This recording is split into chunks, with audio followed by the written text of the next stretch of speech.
ఏటూరు నాగారం అడవికి వెళ్ళొద్దామా? ప్రతిరోజు వెళ్ళే మార్గమే అయినా, రోజు చూస్తున్న అడవే అయినా, ప్రతిరోజు కొత్త అందమే. ఒక్కో సీజన్లో ఒక్కో రకమైన పువ్వులు, వాటి పరిమళాలు. అప్పుడే వచ్చేసిందా మంగపేట అనిపిస్తుంది. అసలు జర్నీ చేస్తున్నట్టే అనిపించదు. నిజం కావాలనిపిస్తే నాతో రండి, వెళ్దామా మంగపేటకి? ములుగు దాటాక చల్వాయి, గోవిందరావుపేట, పచ్చటి పొలాలు, పస్రా, ఆ తర్వాత తాడ్వాయి, అంతా అడవే. అందులో వాగులు, వంకలు. వర్షాకాలం పస్రాకి 8 కిలోమీటర్ల దూరంలో జలగలంచ అనేటువంటి వాగు ఉంటుంది. అది పొంగిందంటే అడవి అందమా మజాక, దెబ్బకి భయం వేస్తుంది. ఎందుకంటే వాగు పొంగితే ఎటువైపు వాళ్ళు అటే ఆగిపోవాల్సి వస్తుంది. ఆ వాగు ఎప్పుడు క్లియర్ అయితే అప్పుడు మనం మన ఇంటికి. ఒక్కోసారి ఈ రాత్రి క్లియర్ కాకపోతే అమ్మో ఎంత భయం వేస్తుందో. కానీ మళ్ళీ తెల్లారితే అన్నీ మరిపింపజేసే అందం ఆ అడవి ప్రకృతిది. ఎప్పుడు మనం అడవి ప్రాంతంలోకి వెళ్తామో అప్పుడు ఆ చల్లటి గాలి మన సిటీ గాలి కంటే ఆ స్వచ్ఛమైన గాలి అది వేరేగానే ఉంటుంది. చూడండి అడవి ఎంత అందంగా ఉందో. ఈ మధ్యనే ఫారెస్ట్ వాళ్ళు అభయారణ్యంకి అక్కడక్కడ ఈ అడవిలో కనిపించే జంతువుల బొమ్మలు చేయించారు. ఇంకా బ్లాక్బెర్రీని కూడా చేయించారు. అది కూడా చూడ్డానికి బాగుంటుంది.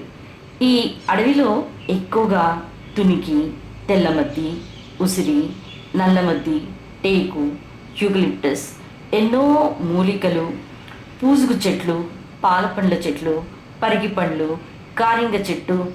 అన్నట్టు మర్చిపోయా, ఈ కారింగ చెట్టు చూడ్డానికి నల్లగా ఉంటుంది కానీ దాని పువ్వులు మాత్రం తెల్లగా ఎంత బాగుంటాయో. ఆ పూలు వర్షాకాలం వర్షం పడుతుండడంతోనే విచ్చుకుంటాయబ్బా. ఇటు అటు అడవికి తెల్లగా ఆ పూలు, దాని నుంచి వచ్చేటువంటి మంచి వాసన ఎంత బాగుంటుందో చూడ్డానికి. ఇంకా వీటి కాయలు ఉంటాయి కదా, ఆ కాయలని పిల్లలకు సాంబ్రాణిగా కూడా వేస్తారట. అప్పుడప్పుడు మంచి సాంబ్రాణి వాసన కూడా అడవి మధ్యలో నుంచి వెళ్తుంటే వస్తుందబ్బా. ఒక్కోసారి కుళ్ళిన మాంసం వాసన కూడా వస్తుంది. జంతువులు ఏమైనా చనిపోతేనేమో అనుకుంటున్నారేమో కదూ. కాదు కాదు, ప్రత్యుత్పత్తి కోసం కొన్ని మొక్కలు పుష్పాలు కీటకాలను ఆకర్షించడానికి అలా వాసనను ఉత్పత్తి చేస్తాయి.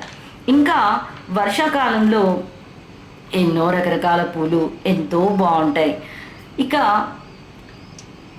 ఎండాకాలం రాగానే అంతవరకు పచ్చగా వైభవంగా ఉన్నటువంటి అడవి కాస్త అయ్యో అడవంతా ఇలా అయిపోయింది ఏంటి అన్నట్లు ఆకులన్నీ రాలి మూడు వారిపోయి ఉంటాయి. కానీ ఎంత ధైర్యంగా ఉంటాయో, ఎంత ఆత్మస్థైర్యంగా ఉంటాయో.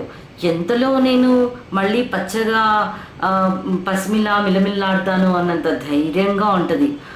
అడవంతా అలా అయిపోయిందే అనుకుంటూ ఉంటుండేనే లేత ఆకుపచ్చు చిగుర్లు, ఎరుపు నారింజ ఆకులతో ఎంత బాగుంటుందో చెప్పొద్దు. పండుటాకులతో చెట్లు అదో రకమైన అందం. అప్పుడప్పుడు ఉడుములు, అడవి దున్నలు, నక్కలు, పాములు, అడవి దుప్పులు కనిపిస్తుంటాయి. కోతులైతే సరే ఇక వాటి గురించి చెప్పక్కర్లేదనుకోండి. ఏ వాహనాలు వచ్చినా నా కోసం ఏమైనా తెచ్చారేమో అని నిలబడి మరీ చూస్తుంటాయి. ఏటూరు నాగారం వస్తుంటే తిప్ప పూల చెట్లు.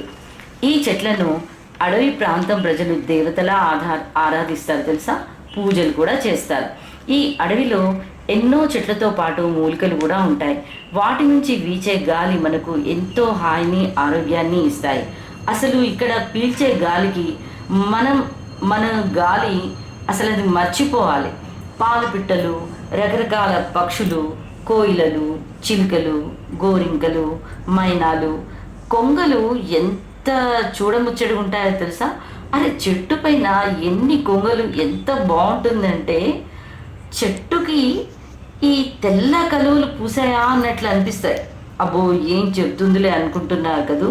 కాకుంటే మీరు రండి చూడండి, అప్పుడు నాకంటే బాగా అసలు ఏకంగా కవితలే రాస్తారేమో. ఇంత అందమైన ప్రకృతిని కాపాడుకోవాల్సినటువంటి బాధ్యత మన అందరిది. అడవికి సంరక్షించేటువంటి జంతువులు, వాటి సంరక్షణ బాధ్యత కూడా మనదే. ప్రకృతి వనం అమ్మ లాంటి వాటిని సంరక్షించుకోవాల్సినటువంటి బాధ్యత మనందరిది.